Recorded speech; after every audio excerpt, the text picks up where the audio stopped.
Good morning students. आशा करती हूँ आप सभी जो हैं अपने घरों पर स्वस्थ होंगे। हमने अपनी पिछली हिंदी की क्लास में जो है हमारी जो कविता है जो कि हमारे आरोह भाग 2 के काव्य खंड में दी हुई है, सहर्ष स्वीकारा, और उसके रचयिता कौन हैं? गजानन माधव मुक्तिबोध। उसकी जो है हमने 2 व्याख्याएं पूरी कर ली थी। आज जो है हम उसकी तीसरी व्याख्या करेंगे। क्या है तीसरी व्याख्या में? अब कवि, अभी तक आपने देखा कि कवि ने क्या बताया था कि मुझे ईश्वर से जो कुछ भी प्राप्त होता है उसे जो है मैं खुशी खुशी जो है अपने जीवन में स्वीकार कर रहा हूँ। अर्थात कवि परमात्मा जो है, जो वो एक परमपिता परमात्मा की असीम शक्ति है, वो जो है मुझ पर अपनी हर समय कृपा बरसाते रहते हैं। तो आगे अब कवि क्या कहता है? सचमुच मुझे दंड दो कि भूलूं मैं तुम्हें भूल जाने की। दक्षिण ध्रुवी अंधकार अमावस्या शरीर पर चेहरे पर अंतर में पालूं मैं, झेलूं मैं उसी में नहालूं मैं, इसीलिए कि तुमसे ही परिवेष्टित आच्छादित रहने का रमणीय यह उजेला अब नहीं सहा जाता। ममता के बादल की मंडराती कोमलता भीतर पिराती है और कमज़ोर और अक्षम अब हो गई है आत्मा, यह छटपटाती छाती की भवितव्यता डराती है, बहलाती सहलाती आत्मीयता बर्दाश्त नहीं होती है। तो हर बार की तरह सबसे पहले अब जो है मैं आपको पहले शब्दार्थ कराती हूँ। दंड का मतलब क्या होता है? सजा। अंतर यहाँ क्या कहा गया है? हृदय के बारे में। परिवेष्टित क्या होता है? घिरा हुआ। आच्छादित ढका हुआ।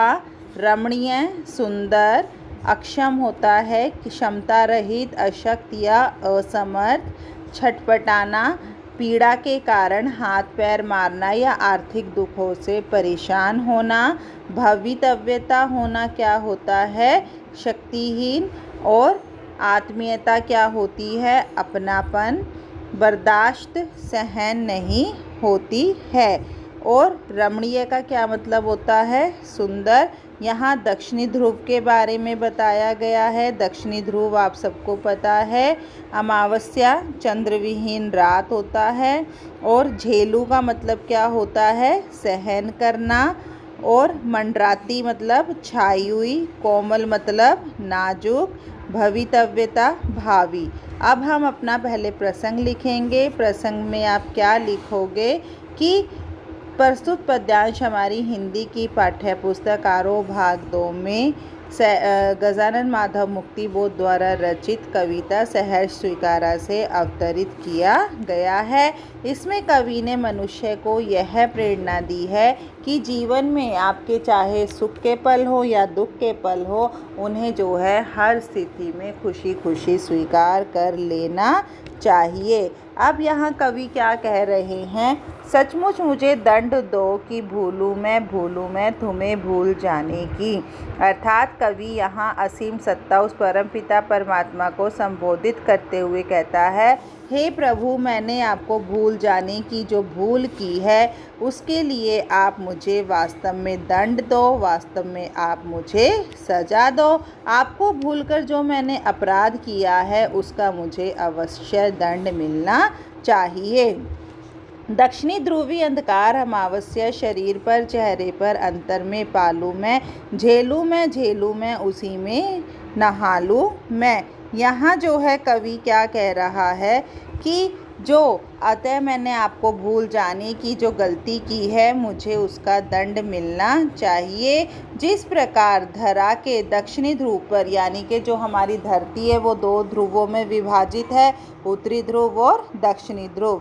तो जो दक्षिणी ध्रुव पर अमावस्या के समान गहन अंधकार छाया रहता है, ठीक वैसा ही अंधकार जो है मैं अपने शरीर पर, अपने चेहरे पर झेलूं, अर्थात मैं उसमें डूब जाना चाहता हूँ। आपको पता है जो अमावस्या की रात होती है उस दिन चंद्रमा नहीं आता है, चारों तरफ जो है अंधेरा छाया होता है। तो ठीक उसी प्रकार जो कवि है वो दक्षिणी ध्रुव की जो अमावस्या का गहन अंधकार है, उस अंधकार को अपने शरीर पर और अपने चेहरे पर जो है बर्दाश्त बर्दाश्त करना चाहता है और वह जो है उसी में डूबकर स्नान करना चाहता है, इसलिए कि मैं तुमसे परिवेष्टित आच्छादित रहने का रमणीय यह उजेला अब सहा नहीं जाता। ममता के बादल की मंडराती कोमलता भीतर पिराती है, कमज़ोर है, अक्षम है, अब वह हो गई है आत्मा। यह छटपटाती छाती की भवितव्यता डराती है, बहलाती सहलाती आत्मीयता बर्दाश्त नहीं होती है। अर्थात कवि अब क्या कहता है, क्योंकि आपसे घिरे और ढके होने के कारण यह सुंदर प्रकाश अब मुझसे सहन नहीं होता है।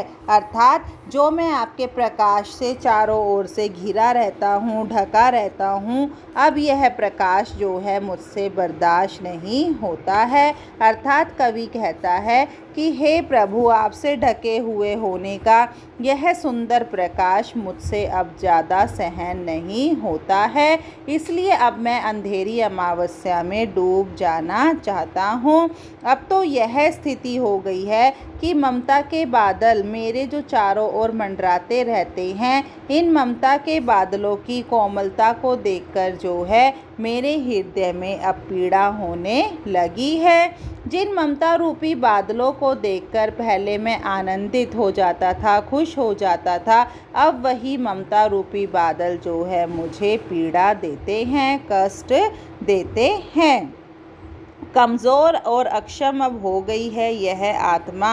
अर्थात अब कवि क्या कहते हैं कि अब मुझ में और अधिक कष्ट सहने की शक्ति नहीं है। अब तो मेरी आत्मा इतनी कमज़ोर और शक्तिहीन हो गई है कि मेरी छाती जो है, मेरा हृदय जो है निरंतर दुखों के कारण परेशान रहता है। इसीलिए जो है वह होने वाले भविष्य में क्या होगा क्या नहीं होगा यह देखकर जो है वो भयभीत रहता है।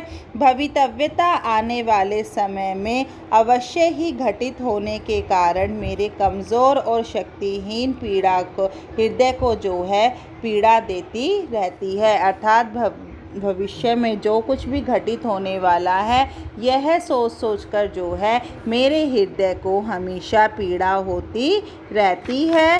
अब जो है मैं इतना ज़्यादा कमज़ोर हो गया हूँ, शक्तिहीन हो गया हूँ कि हर समय जो है मैं डरा रहता हूँ। अर्थात आगे कवि क्या कहते हैं कि अब स्थिति इतनी नाजुक है, इतनी कोमल हो गई है कि मुझे देखकर लोग सांत्वना देते हैं, सहानुभूति प्रकट करते हैं तथा मेरे दुखों को सहलाने का भी प्रयास करते हैं। लेकिन अब तो मन बहला देने वाली तथा दुखों को सहला देने वाली जो आत्मीयता है वो भी अब मुझसे सहन नहीं होती।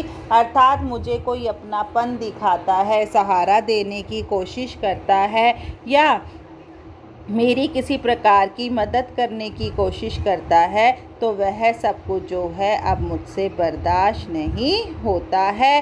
अर्थात तुम्हें भूल जाने की जो इतनी बड़ी गलती मैंने की है उसकी मुझे सज़ा अवश्य मिलनी चाहिए। काव्य सौंदर्य में क्या लिखेंगे, खड़ी भाषा का प्रयोग है, मुक्तक छंद है और क्या है, तत्सम तद्भव विदेशी शब्दावली है, अनुप्रास रूपक अलंकारों का प्रयोग है, बिंब विधान जो है बहुत ही सुंदर बना है।